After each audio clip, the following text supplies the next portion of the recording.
Thank you very much, Honorable Chairperson.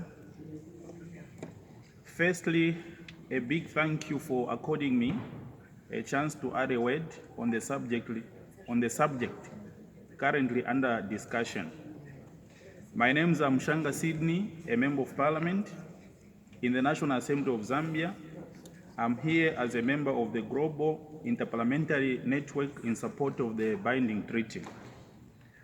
Honorable Chairperson, this is my first time to participate in the binding treaty, and if not, the first member of Parliament participating for the first time from the southern part of Africa.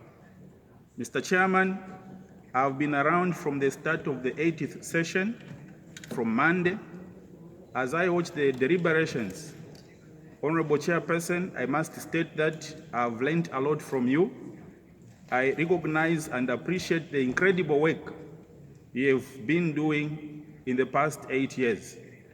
A very remarkable job to all the participants in here and all those who have participated in the last 8 years.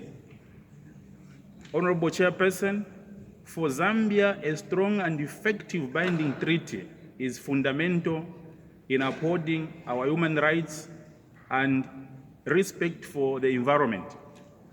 Although companies operating in Zambia are covered by domestic legislation, the local subsidiaries of big transnational corporations enjoy impunity when it comes to violating human rights or destroying the environment because of the lack of binding regulations at the international level. Mr. Chairperson, it is therefore important to note that the current legal regime is relevant. It remains inadequate to address not only the major power imbalance between the transnational corporations and host countries, but also the imbalance between the scope of obligations of transnational corporations and the gravity of the impact of their corporations. Mr. Chairperson, apart from advancing national and regional legislation, there is a need for global legislation that can hold the different entities of the transnational corporations accountable, regardless of where the violations occur, and that's the purpose why I'm participating in the 80th session here in Geneva. Negotiations toward the establishment of a binding treaty to regulate transnational corporations should be expedited, and the process should be transparent to allow all states to actively participate. I invite and urge this session to hear and address the demands of all states equally. The voices, Mr. Chairperson, coming from Africa should resonate as much as any other. Sir, the 54 states in Africa have spoken. Their language and submissions are very, very clear.